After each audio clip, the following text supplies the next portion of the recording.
reviews. I think like no reviews. I think it's I emailed the guy. He's amazing, but it's called How to Take Over the World. Is Dude, we that should we should just have this guy. We should just absorb this guy's podcast. We need to acquire this guy's podcast. This should just be on our feed. wait? Did you listen to it? No, I'm just looking at the description of it and then the gems that you just told me, and I'm like, this should be part of MFM. This is great. It's amazing. This guy, he, it's like his hobby, and they're so in depth. So it's called How to Take Over the World. What I think he's doing is, a lot of biographies of great people like Napoleon, Julius Caesar, the Rothschild. They're like 800 to 1,000 pages. So Yeah. it's like a real commitment to read it. So he just reads it and he takes notes. In one episode, he did one on Napoleon. He goes, "I have 60 or Thomas Edison." He goes, "I have 60 pages of notes," and he just reads the book and takes notes and then just explains and tells stories from the book and does it in chronological order. And it's basically turns. If you listen to a 1,000-page book on Audible, it's something like 40 or 50 hours. But with him, I just listened to this 2-hour podcast and I feel like I've just read most of the book. It's pretty amazing. But he also gives his analysis about it. And so I listened to a few of them. I listened to one on Edison, one on Napoleon, and one on the Rothschilds. And there's three commonalities that I want to tell you about these guys. So do you Go know for who it. Rothschild is?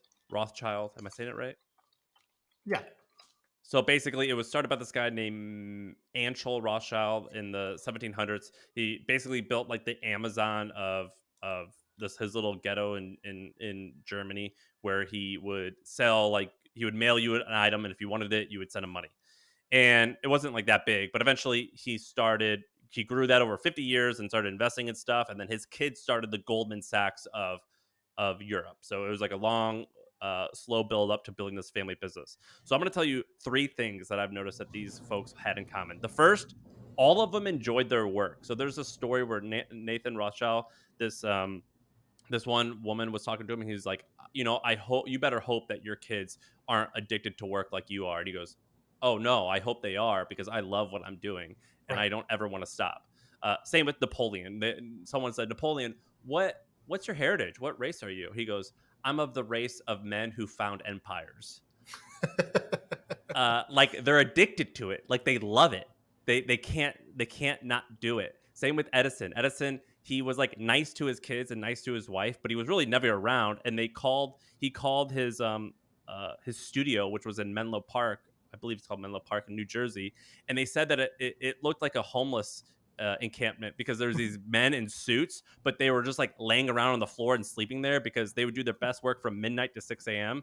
and they would just sleep below under their desk. And they're like, "Well, why are you doing this?" He's like, "Because there's so much to do and we love it. Like we can't not Right. do this." So they all enjoyed their work. The second thing, crazy high energy. So super high energy. So Napoleon, he went to Egypt to go conquer something, and on his way he stopped in like some island where he like reorganized the government in 3 weeks, and he changed their currency. Just they all have crazy high energy. And that's something that I didn't actually think was a big deal, but they all had crazy high energy. Now, here's the third thing that I found to be kind of interesting. A lot of the successful people that I'm learning about on this podcast, they eat very, very, very little. So like Edison would only drink milk sometimes for months. Steve Jobs For months? for months. What the Milk. fuck? Dude, do you remember Steve Jobs? How he had a fruit, a Yeah, fruit. I was gonna say he's a fruitarian or whatever. It was the same thing. He used to only eat like lunch, and it was just fruit, or something like that for a period of time. Rockefeller and Vanderbilt were this way too. Like in their first, in like it's all when they're all described. They're like, look, he ate very little. Typically didn't eat breakfast. Ate very little. They're all like physically hungry, and that physical hunger, it does actually seem like it leads to some type of like success. Does that? Yeah. Okay, so let me give you my take on all three of these. So you said they really enjoy their work. Like their work feels like play is the way I would describe it, where they didn't feel like they were forcing themselves to do something. They just couldn't Well, wait to go keep doing it. I would also say there's an obsession there. Now, like, is like I'm obsessed with stuff. Like, is that do I enjoy it? I don't know if I enjoy it, but like the OCD forces you. There's an obsession. So there's a Conor McGregor fight this Saturday, and he has this great kind of like monologue from back when he was a nobody, but he was talking about it. He goes, "I've lost my mind to this game." And he goes, "I think you must do that. I think you must become obsessed. You want to lose your mind to your craft." And I've seen that as like a common thing for a lot of people. And that actually relates to the ate very little. A lot of time you get so engrossed in what you're doing you just forget to eat. You forget to go to the restroom. You forget what time it is. You forget you should sleep, or you forget to pay that bill because you become completely obsessed and engrossed in what you're doing, and you get in a flow state, really. And in a flow state, you sort of block out a lot of the other stuff that's going on. And so I think that's those two sort of go hand in hand. And then the high energy, I'm curious what that means to you. So that's like, It doesn't is mean like you're bouncing off the walls. right. Yeah, that's what It I imagined. What did you mean? No, it doesn't mean that you're bouncing off the walls. But for example, when I go and when I'm at a conference, like let's say it's my conference, or let's say it's at our talk that we did the other day. How did you feel at the end of that? The live shows? Yeah, I felt kind of drained. I felt drained. I felt exhausted. Yeah. But like what I think high energy means is I felt just so worn out then. But I think that some people they would feel good and they'd be like, "All right, let's go like get some more deals done. Let's go invest." Right. Like I invest a little bit of money, but if I was a full-time investor, you're doing deals all day. And for me, by like 4 or 5 o'clock, I'm like, oh, I can't talk to another person. I'm Yeah. exhausted. I can't think about this anymore. But I've seen some people that can do it all day and they just aren't worn out and they just keep going and going and going and going. Right. That's what I mean. Yeah. I'm with you on that. Yeah. Okay. I think this is cool, and I like the study of the sort of study of greatness. And what I've also found is that, like, we've talked about this before. It's like, would you want to be Elon Musk? Would you want to be like, basically this stuff comes at a pretty big sacrifice for other things in life, family, often, you know, relationships. You know, it's hard to relate to people or spend time with friends or anything like that if you're doing this.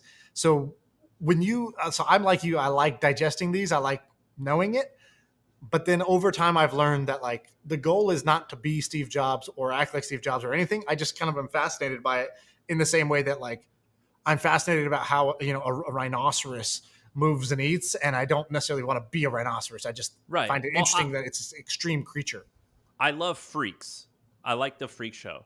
And these guys are freak shows. I also love bold people. I admire anyone who's bold. So, for example, I was reading a book about Steve McQueen. He was just an actor. Like he didn't change the world. He probably didn't work that hard, but he was like known for like saying his opinion, and he like lived a very like free life.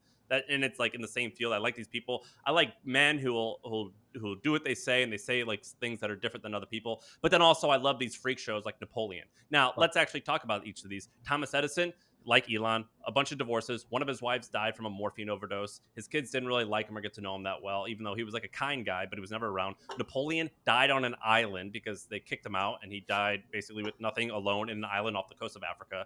Rothschild, I mean, they were okay. They actually had good ideals, but with a lot of successful people like this, yeah, you don't actually want to be them necessarily. Yeah. Okay. So what else